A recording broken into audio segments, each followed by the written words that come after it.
வணக்கம் நண்பர்களே, நீங்களே எப்படி இருக்கீங்க? இந்த வீடியோ மிகவும் முக்கியமான வீடியோங்க. நாய்கள் வளர்க்கக்கூடிய நண்பர்களுக்கு இந்த வீடியோ மிகவும் பயனுள்ளதாக இருக்கும். இந்த வீடியோ முழுவதும் பாருங்கள்.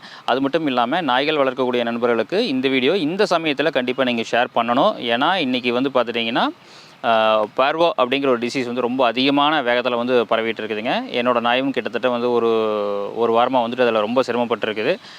என்னோடய நாய் பார்த்திங்கன்னா வால்வோ சாவோ அப்படிங்கிற ஒரு கண்டிஷனில் தான் போயிட்டுருக்குதுங்க. ஸ்டில் இன்னும் இன்றைக்கி நான் வீடியோ பண்ணிகிட்டு இருக்கிற டேட் வரைக்கும் நான் ஹாஸ்பிட்டலுக்கு போயிட்டு வந்துட்டு தான் இருக்கேன். ஸோ அதை பற்றி தான் இந்த வீடியோ முழுவதும் இருக்க போகுதுங்க. பொதுவாக லாஸ்ட்டு சண்டே பார்த்துட்டிங்கன்னா என் நாய்களுக்கு எப்போவுமே சண்டே மட்டன் ஆர் சிக்கன் நான் கொடுக்குறது வழக்கங்க. ஸோ அதே மாதிரி தான் சண்டே பார்த்திங்கன்னா மட்டன் கொடுத்தோம். நல்லபடியாக தான் சாப்பிடுச்சு. அதுக்கப்புறம் பார்த்திங்கன்னா திங்கக்கிழமை தனியாக தீனி எடுக்கலைங்க, அதாவது சாப்பிடல. பொதுவாக நாட்டு நாய்கள் பொறுத்த வரைக்கும் சம்மர் சீசனில் ஒரு நாள் 2 நாள் சாப்பிடாமல் இருக்கிறதெல்லாம் வழக்கம் தானுங்க. அதனால் அதே மாதிரி நினச்சிட்டு நாங்கள் சாதாரணமாக அதை கடந்து போயிட்டோம். அதுக்கப்புறம் பார்த்திங்கன்னா செவ்வாய்க்கிழமையும் சாப்பிடல. ஆனால் நாய் எப்பவும் போல் ஆக்டிவாக இருக்கிற மாதிரி தான் இருந்துச்சு. அதுக்கப்புறம் எங்கள் மிஸ்ஸஸ் இது மாதிரி நாய் சாப்பிடல அப்படிங்கிற மாதிரி சொன்னாங்க. நான் எப்பவும் போல் இது ரெகுலராக இருக்கிறதா, அதை பற்றியில் ஒன்றும் பிரச்சனை இல்லை, பெருசாக கண்டுக்காத அப்படிங்கிற மாதிரி சொல்லிட்டேன். புதன்கிழமையும் பார்த்திங்கன்னா சாப்பிடல. ஸோ அப்போ தான் ஏதோ பிரச்சனை இருக்குது அப்படிங்கிறதுனால நாயை போய் பார்க்க ஆரம்பித்தோம். நாய் பார்த்திங்கன்னா லைட்டாக டல்லாக இருந்தது. ஆனால் சிம்டம்ஸ் அப்படிங்கிறதெல்லாம் எதுவுமே இல்லைங்க. அப் டு டேட் வரைக்குமே இன்றைக்கி நாய் பார்க்குறதுக்கு லுக் வைஸில் எந்த பிரச்சனையுமே இல்லாமல் இருந்தது. அதுக்கப்புறம் நான் என்ன பண்ணேன் அப்படின்னா, உடனே என்னுடைய டாக்டர் இருக்காருங்க. எங்கள் ஏரியாவில் ரொம்ப பிரசித்தி பெற்ற வெட்டினரி டாக்டருங்க, திரு வெங்கடாச்சலம் அவர் தான்.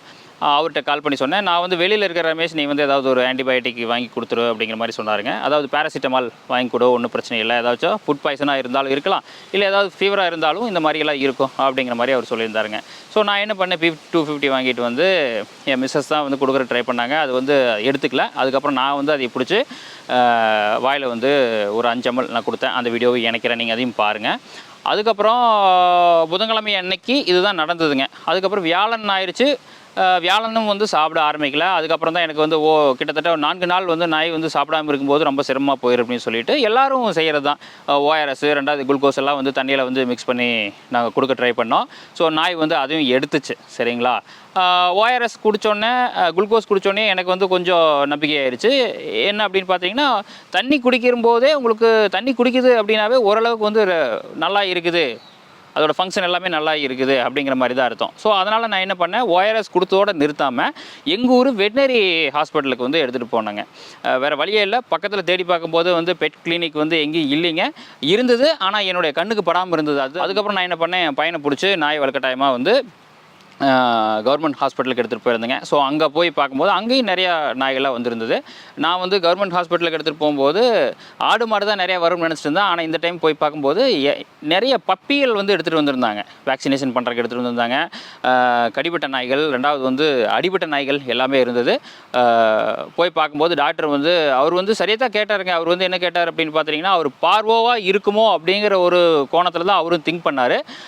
வாமிட் எடுக்குதா, இந்த மாதிரி மோஷன் போகுதா, என்ன கலரில் மோஷன் போகுது, யூரின் போகுதா, என்ன கலரில் யூரின் போகுது அப்படிங்கிற மாதிரி எல்லாம் கேட்டாருங்க. ஸோ அப்படி கேட்கும்போது என்னோடய நாய்கள் உங்களுக்கே தெரியும், கட்டி வைக்கிறதில்ல. நைட்டு மட்டும், பகல் மட்டும் தான் கட்டி வைப்போம், நைட்டு ஃபுல்லாக அவுத்து விட்ருவோம். இது உடம்பு சரியில்லாமல் இருந்ததுனால நாங்கள் அதை கட்டி வைக்கலைங்க. அதனால் அதோட மோஷன் என்ன கலரில் போச்சு, யூரின் என்ன கலரில் போச்சு அப்படின்னு சொல்லிட்டு ஐடென்டிஃபை பண்ணுறதுக்கு எங்கிட்ட எந்த ஒரு இதுவும் இல்லை. அதனால் நான் டாக்டர் நான் பார்க்கலைங்க அப்படிங்கிற மாதிரி சொல்லியிருந்தேன். அவர் என்ன பண்ணார் அப்படின்னு பார்த்தீங்கன்னா, ஒரு 2 இன்ஜெக்ஷன் போட்டு இந்த மாதிரி ஒரு டேப்லெட் கொடுத்தாரு. இதை ஃபாலோ பண்ணுங்க அப்படிங்கிற மாதிரி அவர் அனுப்பிச்சி விட்டார். எப்படி இருக்குதுன்னு பார்த்துட்டு நாளைக்கு கொண்டு வாங்க அப்படிங்கிற மாதிரி அனுப்பிச்சி விட்டார். அதுக்கப்புறம் நான் என்ன பண்ணேன், சரி இது மோஷன் யூரின் எல்லாம் என்ன கலரில் போகுது அப்படின்னு நம்மளுக்கு தெரியல, அதனால் அந்த நாயை கட்டி போடுவோம், கட்டி போட்டால் தானே நம்மளுக்கு தெரியும் அப்படின்னு சொல்லி கட்டி போட்டேன். கட்டி போட்டு பார்க்கும்போது யூரின் ரொம்ப டார்க்கு ரெட் கலரில் போக ஆரம்பிச்சதுங்க.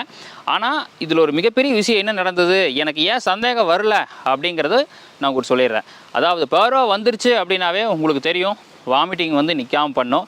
என்னோடய நாய் ஒரு தாட்டும் கூட வாமிட் பண்ணல. சரிங்களா? மோஷன் கட்டி கட்டியாக ரெட்டாக போகும் அப்படின்னு சொல்லுவாங்க. ஒரு தாட்டும் கூட மோஷன் போய் நான் பார்க்கல. நான் கடைசியாக பார்த்தது, கன்ஃபார்ம் பண்ணது, யூரின் ரொம்ப ரெடியூஸாக போன கடைசியில் தான் நான் கன்ஃபார்ம் பண்ணேன். அதுக்கப்புறம் இனிமேல் விட்டால் நாய் நம்மளுக்கு இல்லை அப்படிங்கிற கண்டிஷனில் நான் என்ன பண்ணேன் அப்படின்னா, எப்படியாவது இந்த நாயை காப்பாற்றணும் அப்படிங்கிற கண்டிஷனில் மறுபடியும் ஹாஸ்பிட்டலில் சர்ச் பண்ணும்போது என்னுடைய தூரத்தை டாக்டர்னு வச்சுங்களேன், நான் பண்ண வச்சுருக்கும்போது என்னோடய பண்ணைக்கு அவங்க ப்ராக்டிஸ் பண்ண வந்திருக்காங்க. ஸோ அவங்க டாக்டர் தேவி பிரியா. ஸோ அவங்க எங்கள் ஊரில் லேட்டஸ்ட்டாக ஒரு பெட் கிளினிக் வச்சுருக்காங்க. ஸோ அதனால் அவங்கள தொடர்பு கொண்ட உடனே எடுத்துகிட்டு வந்துரு அப்படிங்கிற மாதிரி சொல்லிட்டாங்க. அதனால் நான் என்ன பண்ணேன், நாயை தூக்கிட்டு போயிட்டேன். போய் பார்க்கும்போது பார்த்திங்கன்னா அது ரொம்ப சிவியர் ஸ்டேஜில் தான் இருந்ததுங்க. நான் இன்றைக்கி நாயை கொண்டு போய் நான் ட்ரிப்ஸ் இறக்கல அப்படின்னா கண்டிப்பாக நாயை வந்து நான் இழந்திருக்கணும். ஸோ அந்த கண்டிஷனுக்கு அது போயிடுச்சு. மறுபடியும் இன்றைக்கி நான் தூக்கிட்டு போயிருக்கிறேன். இப்போ பர்வோ வந்த நாய்களை வந்துட்டு எப்படி காப்பாற்றுறது அப்படிங்கிற ஒரு கொஸ்டின் வருங்க. இது வந்து ரொம்ப முக்கியமான கொஸ்டினுங்க. இது என்ன பண்ணணும் அப்படிங்கிறத நான் சொல்லிடுறேன். பர்வோ வந்துருச்சுன்னு தெரிஞ்சதுன்னா தயவு செஞ்சு வாய் வழியாக நீங்கள் வந்து எந்த ஒரு உணவையும், ரெண்டாவது வந்து குளுக்கோஸோ ஓஆர்எஸோ இதெல்லாம் வந்து கொடுக்கக்கூடாதுங்க.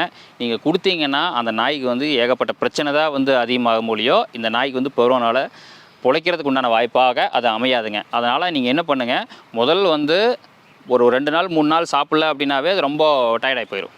அதுக்கப்புறம் வந்துட்டு திட உணவு அப்படிங்கிறது வாய்ப்பே கிடையாது. அதிகபட்சமாக ஒரு நாய் வந்து ஒரு 1/2 லிட்டர் தண்ணி குடிக்கும். என் நாய் குடிச்சது வீடியோவில் உங்களுக்கு காமிக்கிறேன், சரிங்களா? அதுக்கப்புறம் உங்களுக்கு நரம்பு வழியாக ஆர்எல்ஓ இல்லை டிஎன்எஸோ இந்த மாதிரி ஏதாவது ஒரு ஃப்ளூயிடை வந்து தொடர்ந்து ஒரு 3 நாளைக்கு நம்ம கொடுத்தா மட்டும்தான் அந்த நாயை வந்து காப்பாற்ற முடியும். இல்லை என்றால் அந்த நாயை வந்து நம்ம இழக்கிறத தவிர்த்து வேறு வழியே கிடையாது அப்படிங்கிற ஒரு சூழ்நிலைக்கு வந்துடுங்க. இந்த பர்வோ வந்தோடனே என்ன பண்ணுது அப்படின்னு பார்த்துட்டிங்கன்னா, அதனுடைய ஸ்மால் இன்டெஸ்டைனில் இருக்கிற சுத்தமாக அந்த உறிஞ்சின்னு சொல்லுவாங்க தெரியுங்களா, உணவை வந்து உணவு தூள்கள்லேருந்து சத்தை உறிஞ்சும் தெரியுங்களா. ஸோ அந்த ஏரியா முழுவதும், அதோட சர்ஃபேஸ் உள்ளே இருக்கிற ஏரியா முழுவதும் வந்து புண்ணாயிருங்க. அந்த மியூக்கஸ்ன்னு சொல்லுவாங்க, எல்லாத்தையும் அடித்து கிளப்பிட்டு போயிடும். அது போகிறதுனால தான் வந்து பார்த்திங்கன்னா அந்த கலரில் வந்துட்டு உங்களுக்கு மோஷனில் வந்து ரெட்டாக வர்றது தான், சரிங்களா? அதனால தான் அது வருது. இது என்ன மறுபடியும் நீங்கள் உணவு கொடுத்தீங்க இல்லை பாலை கொடுத்தீங்க அப்படிங்கிற மாதிரி இருந்ததுன்னா மறுபடியும் உள்ளே போய் மறுபடியும் அந்த வைரஸ் வந்து எதுவும் பண்ண போகிறது கிடையாது. ஸோ வைரஸ் வந்து ஆல்ரெடி அந்த இடத்துல ஒரு புண்ணை ஏற்படுத்திட்டு போயிடுது. வைரஸுக்கு மருந்தே கிடையாது, சரிங்களா? இதை சாக்காடாக வச்சுக்கிட்டு உள்ளே இருக்கிற அந்த நன்மை செய்யும் பாக்டீரியா, தீமை செய்யும் அதிகப்படியான உற்பத்தியாகி அது வந்து டேமேஜ் பண்ணுறதே மிகப்பெரிய விஷயம். ஸோ இப்போ என்ன ட்ரீட்மெண்ட் அப்படின்னு பார்த்துட்டிங்கன்னா என்ன பண்ணுறாங்க அப்படின்னா, இந்த உள்ளே இருக்கிற எக்ஸஸாக இருக்கிற இந்த பாக்டீரியாவை வந்து கொல்றதுக்கு ஆன்டிபயோட்டிக் வந்து கொடுக்குறாங்க. ரெண்டாவது வந்து பார்த்துட்டிங்கன்னா இந்த நாய் வந்துட்டு ஓரளவுக்கு தெம்பாக இருக்கிறதுக்கு வந்து வெளியிலேருந்து ஆர்எல்ஓ டிஎன்எஸோ கொடுத்து கொஞ்சம் பூஸ்டப் பண்ணி வைக்கிறாங்க. அது மட்டும் இல்லாமல் இந்த மாதிரி மோஷன் போகிறதுனால அந்த உடம்புல இருக்கிற அனைத்து சத்துக்களும் வெளியே போயிடுதுங்க. நுண்ணூட்ட சத்துக்கள் அனைத்துமே வெளியே போயிடுது. ஸோ அதனால் இந்த ஒரு 3 நாள் வந்து நம்ம ஃப்ளூயிடில் கொடுக்குறோம், ரெண்டாவது வந்து 3 நாளுக்கு வந்து ஆன்டிபயோட்டிக் கொடுக்குறோம். அதோடு நிறுத்தாமல் சத்துட்டு அன்னைக்கு இந்த மாதிரி விஷயங்கள்லாம் வந்து கிட்டத்தட்ட ஒரு 15 நாள் 20 நாளுக்கு வந்து கண்டினியூஸாக வந்து அந்த நாய்க்கு கொடுக்கணுங்க. இப்படியெல்லாம் கொடுத்தா தான் அந்த நாயை வந்து காப்பாற்ற முடியும். இல்லை அப்படின்னா மறந்துட வேண்டியதுதான். இன்னொரு முக்கியமான விஷயத்தை வந்து உங்கள்கிட்ட நான் சொல்கிறேங்க. நாட்டு நாய்கள் வந்து ரொம்ப அடல்ட்டான நாய்கள் இருந்தது அப்படின்னா, பெரிய நாய்கள் இருந்தது அப்படின்னா, பவரோ வந்தாலும் சரியான ட்ரீட்மெண்ட் கொடுத்தீங்கன்னா 100% அதை காப்பாற்றிடலாம் அப்படிங்கிற ஒரு சூரிட்டி வந்து டாக்டர் கொடுத்துருக்காங்க. இதே குட்டி நாய்களாக இருந்தது அப்படின்னா வாய்ப்பில்லை அப்படிங்கிற மாதிரியும் சொல்லியிருக்காங்க. அது மட்டும் இல்லாமல் ப்ரீடை பற்றி நான் சொல்ல வரல, அது சொன்னால் தேவையில்லாத ஒரு பிரச்சனையாக வந்துடும். அந்த மாதிரி ப்ரீடாக இருக்கிற நாய்கள்லாம் வந்து பார்த்திங்கன்னா இந்த பர்வோவுக்கு வந்துட்டு எவ்வளோ சிரமப்பட்டாலும் அதோடைய பிழைப்பு சதவிகிதம் அப்படிங்கிறது வந்து பார்த்திங்கன்னா ரொம்ப கம்மியாக தான் இருக்குது அப்படிங்கிற மாதிரி சொல்லியிருக்கிறாங்க. நாட்டு நாய்களை பொறுத்த வரைக்கும் நீங்கள் சரியான ட்ரீட்மெண்ட் கொடுத்தீங்கன்னா பொழைச்சிக்குங்க. அதனால் ஒன்றும் பிரச்சனை இல்லை. ஆனால் ஒன்று, எல்லாருமே வந்து பார்த்திங்கன்னா ஒரு வேக்சின் போடுங்க. பர்வோக்கு வேக்சின் இருக்குது, வேக்சின் போடுங்க. ஏஆர்வி வேக்சின் இருக்குது, வேக்சின் போடுங்க. அதிகபட்சமாக வந்து இந்த 2 வேக்சின் போட்டிங்கனாவே ஒரு வருடத்திற்கு ஒரு நாய்க்கு 800 ரூபா, சரிங்களா? அதோட முடிச்சுக்கலாம். இது 800 ரூபா ட்ரீட்மெண்ட்டுக்கு பர்வா வந்து ட்ரீட்மெண்ட் கொடுத்தீங்கன்னா கிட்டத்தட்ட எனக்கு வந்து பார்த்துட்டிங்கன்னா இப்போது சொல்லக்கூடாது, நாய்க்கு செலவுனது போய் நான் என்ன சொல்கிறது, அதிகபட்சமாக ஒரு 5000 ரூபா வந்து செலவாகலாம் அப்படின்னு நான் நினைக்கிறேங்க. இந்த ட்ரீட்மெண்ட்டெல்லாம் முடிஞ்சு நாயை ரெக்கவர் பண்ணி வெளியே கொண்டு வரதுக்கு ஒரு 5000 ரூபாய் ஆகும். அதனால் நீங்கள் வந்து ஒரு 800 ரூபா செலவு பண்ணி தயவு செஞ்சு ஒரு 2 வேக்சினை போட்டு நாயை காப்பாற்றுங்க. அது ஒன்று. ரெண்டாவது வந்து பார்த்துட்டிங்கன்னா எங்கிட்ட இப்போ 2 நாய் இருக்குது. இந்த ஒரு நாய்க்கு வந்து இப்போ பர்வோ அட்டாக் ஆகி ரொம்ப சிவியர் கண்டிஷன்லேருந்து இப்போ ரெக்கவர் ஆகி வெளியே வந்துட்டு இருக்குது. கூடவே வந்து இன்னொரு நாயும் இருக்குது, அதுக்கு நான் வேக்சின் போடல. டாக்டர் என்ன சொன்னாங்க அப்படின்னு பார்த்தீங்கன்னா, இந்த பர்வோ வைரஸ் வந்துட்டு ஒன்ஸு அதோட பாடி விட்டு எக்ஸ்போசர் ஆகி வெளியே வந்துருச்சு அப்படின்னா அது வந்து அடுத்த நாய்களுக்கு வந்து எவ்வளோ சீக்கிரமாக பரவுமோ அவ்வளோ சீக்கிரமாக பரவறதுக்கு உண்டான வாய்ப்பாக இருக்கும். அதனால் அந்த நாயும் வந்து நீங்கள் வந்து தனியாக வச்சு பாருங்கள், குறிப்பிட்ட நாள் கழிச்சு அதுக்கு வேக்சின் போட்டுக்குங்க அப்படிங்கிற மாதிரியும் சொல்லியிருக்கிறாங்க. அது மட்டும் இல்லாமல் இந்த பர்வோ வைரஸ் வந்து நம்ம ஏரியாவுக்குள்ளே வந்துருச்சு அப்படின்னா கிட்டத்தட்ட 7 மாதம் வரைக்கும் இந்த என்விரான்மெண்ட்டில் உயிரோட இருக்கும் அப்படிங்கிற மாதிரி சொல்லியிருக்காங்க. அதுக்கு எப்பப்போ சான்ஸ் கிடைக்குதோ அப்போல்லாம் வந்து எக்ஸ்போசர் ஆகி நாய்களுக்கு பரவும் அப்படிங்கிற மாதிரியும் சொல்லியிருக்கிறாங்க, சரிங்களா? இப்போ வந்து பார்த்திங்கன்னா தெருவில் இருக்கிற நாய்களுக்கு இந்த மாதிரி ஒரு பர்வோ வைரஸ் பரவுச்சு அப்படின்னா அந்த நாயை யார் காப்பாற்றுறது அப்படிங்கிறது ஒன்று இருக்குது. ஏன்னா இது வந்து ஒரு கொடூரமான மரணம் தான் சொல்லணும். நாயை பொறுத்த வரைக்கும் கிட்டத்தட்ட ஒரு 4 நாள் ஆகுங்க. பர்வோ வந்துருச்சு அப்படின்னா நாய் இறந்து போகிறதுக்கு. தண்ணி குடிக்க முடியாது, சாப்பிட முடியாது, யூரின் வந்து பிளட்டாக போகும், பின்னாடி மோஷன் பிளட்டாக போகும், நடக்க முடியாது, எந்த இடத்துல கிடக்குதோ அதே இடத்துல தான் கிடக்கணும். ஸோ அந்த நாய் கூட பழக்க வழக்கம் வச்சுருக்கிற நாய்களுக்கும் இது பரவும். அதே மாதிரி அந்த நாய்கள் இங்கேருந்து எடுத்துகிட்டு போய் பக்கத்து ஏரியாவுக்கும் கொண்டு போகும். அந்த நாய் வந்து பார்த்திங்கன்னா வளர்ப்பு நாய் கூட மிங்கிலாகி விளையாடுச்சுன்னா அந்த நாய்களுக்கும் வரும். ஸோ இது எவ்வளோ ஒரு பெரிய பிரச்சனையாக போகுது அப்படிங்கிறத கொஞ்சம் நினச்சி பாருங்கள். இந்த நாய்களை யார் காப்பாற்றுவாங்க அப்படிங்கிறதே கொஞ்சம் நினச்சி பாருங்கள். இதெல்லாம் வந்து ரொம்ப சிரமமான விஷயம். எனக்கு 2 நாய் இருக்குது. ஏன்னா இது வந்து நான் வளர்த்திட்டு இருக்கிறேன். அதோட குழந்தை கண்ணு முழிக்காத குழந்தையிலேருந்து நான் வளர்த்திட்டு இருக்கிறேன். அதுவும் என்னோட குழந்தை தான். அதை நான் வந்து காப்பாற்றுறதுக்கு நான் வந்து கடமைப்பட்டிருக்கேன். ஆனால் இதுவே வந்து தெருவில் ஒரு 50 நாய்க்கு இந்த மாதிரி ஆச்சு அப்படின்னா அது யார் காப்பாற்றுறது அப்படிங்கிற ஒரு மிகப்பெரிய கொஸ்டின் மார்க் தாங்க இந்த வீடியோவோட எண்டில் இருக்குது. ஏன்னா அதுக்கு எங்கிட்ட விடை இல்லை. உங்கள்கிட்ட ஏதாவது விடை இருந்ததுன்னா கீழே கமெண்ட்ஸில் எழுதி விடுங்க, நானும் தெரிஞ்சுக்கிறேன். நண்பர்களே, இது ஒரு முக்கியமான தகவலுங்க. இன்றைக்கி நான் வீடியோ பண்ணிட்டு இருக்கிற டேட் வந்து பார்த்தீங்கன்னா June 11, 2022. இன்றைய சூழ்நிலையில் வந்து பார்த்தீங்கன்னா தமிழ்நாட்டில் அதிகப்படியாக பர்வா வந்துட்டு பரவிட்டு இருக்குது. பர்வா அப்படிங்கிறது ஒரு மிக கொடிய வைரஸுங்க. நாய்களை பொறுத்த வரைக்கும் நீங்கள் ட்ரீட்மெண்ட் எடுக்கலை அப்படிங்கிற பட்சத்தில் அதிகபட்சமாக எந்த நாயாக இருந்தாலும் ஒரே வாரத்தில் வந்துட்டு அந்த நாயை காலி பண்ணிட்டு போயிருங்க. ஸோ அதனால் வந்துட்டு தயவு செஞ்சு ஹோம் ரெமெடிஸ் அப்படின்னு சொல்லிட்டு தயவு செஞ்சு எதுவும் பண்ணாதீங்க. ஏன்னா இது வந்து ஒரு மெடிக்கல் அசிஸ்டன்ஸ் இல்லை அப்படின்னா அந்த நாயை வந்து காப்பாற்றுறது ரொம்ப சிரமம். ORS கொடுக்கறது, குளுக்கோஸ் கொடுக்கறது, ஐஸ்கிரீம் கொடுக்கறது, இந்த மாதிரி வேலை எல்லாமே வந்து பார்த்தீங்கன்னா சப்போர்ட்டிவ் தெரப்பி அப்படிங்கிற மாதிரி தான். ஒரு அதிகபட்சம் ஒரு 5% தான் இதெல்லாம் வேலை செய்யுங்க. ஒரு டாக்டர் ட்ரீட்மெண்ட் இல்லாமல் இந்த பருவா வந்த நாய்களை காப்பாற்றுறது அப்படிங்கிறது நடக்காத காரியம். வாய்வழியாக கொடுத்து எதையுமே காப்பாற்ற முடியாது. திரும்ப திரும்ப இந்த வீடியோவில் தான் நான் சொல்லிட்டுருக்கேன். கண்டிப்பாக ஒரு ஃப்ளூயிடு வந்து பார்த்துட்டிங்கன்னா ஆர்எல்ஓ டிஎன்எஸோ வந்து நரம்பு வழியாக கொடுத்து கிட்டத்தட்ட இந்த ட்ரீட்மெண்ட் ஒரு 4 நாளைக்கு போகும். உங்களுக்கு காஸ்ட் வைஸ் வந்து பார்த்திங்கன்னா அதிகபட்சம் ஒரு 3000லேருந்து 5000 வரைக்கும் வரும். அதையும் நான் தெளிவாக சொல்லிடுறேன். இதை காப்பாற்றுறதுக்கு நீங்கள் எதுவுமே செய்ய வேண்டியதில்லை.